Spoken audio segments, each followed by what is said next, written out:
Хуулийн төслийг хилцэх явцад ардын намын зүгээс баггүй шүүмжийг чулуудлаа. Эдийн засгийн хүнд нөхцөлд татварын асуудлыг сөхөж, аж ахуйн нэгжийн нуруунд дэх ачааг нэмж байна гэж үзсэн. Харин хурлын даргын зүгээс татварыг нэмэгдүүлж, хувь иргэн болоод аж ахуйн нэгжийн нуруунд дэх ачааг хүндрүүлсэн зүйл огт байхгүй.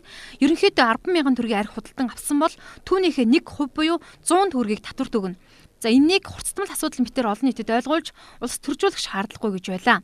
Суудагч нь зөвхөн нийслэлийн иргэн байна гэж ингэж хэлээд байгаа. Үнийн хэрэг дээрээ бол тэнд байгаа бүх хүмүүс бол одоо татвар төлөгч болчиход байна. Зөвхөн нийслэлийн иргэн гэсэн тийм зүйл байхгүй. Улаанбаатар хотод саяны Ариг тамхи, ресторан, бар, за зочид буудал, амралтын газар үйлчлүүлсэн бүх хүмүүс 1% татвар төлөх юм. Нэг шил архин дээр 100 төгрөг нэмж төлөхөөс залхуураад Төв аймгийн 100 мотор хот руу яваад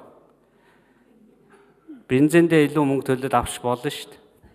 За мөн энэ үеэр хотын татварыг зөвхөн Улаанбаатар хотын оршин суугч иргэн төлөх үү гэдэг асуудал уран гарлаа. Харин хуулийн төслийг санаачлагчид тайлбарлахдаа хот хөдөөгийн ялгааг энэ хуульд заагаагүй.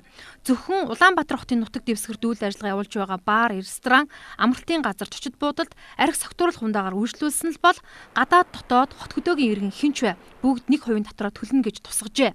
Ер нь Улаанбаатар хотод архи ундаа шар аргаар иргэдэд үйлчилдэг 13,838 аж ахуйн нэгж байдаг байна. Тэдэнд тус хуулийн хэрэгжилт хамаарна. Харин үйлчлэгээ эрхлэх тусгай зөвшөөрлийг нь цуцалсан тохиолдолд татвар төлөгчийн бүртгэлээс хасах заалтыг хуульд оруулж өгчээ. Хуулийн төслийг хилцэх үеэр бас нэгэн хөндөгдсөн асуудал нь хот татварын хуультай болцохоор босоо удирдлагатай татварын байгууллагынхаа үйл ажиллагаатай зөрчилд хэсгийг гишүүд тодрууллаа. Тэгвэл ямар аж ахуйн нэгжийг энэ бүртгэлээс хасах юм бэ? Ямар улсуудыг хасах юм бэ гэж. Суудагчийг асуудал нөгөө тусгай зөвшөөрөл авсан улсууд маань үйл ажиллагаагаа явуулахгүй болсон, татан буугдсан ийм тохиолдолд энийг бол Бар, ресторан, амралтын газрын үйлчлэгээ авахд 100 төгрөгөл бусдынхаа төлөө нийслэлд амьдарч байгаа улсуудын сайн сайхны төлөө зарцуулах ийм л юм шүү дээ, тий. Ийм нь гадаадаас ирж байгаа хүнээс зочдуудлын мөнгнөөс нь авах гээд байгаа байхгүй юу? Тийм учраас нийслэл хотод амьдардаг хүн дээр нэмэх нь нийслэлд төр зур орж гарч байгаа бүх хүн төлнө гэсэн үг.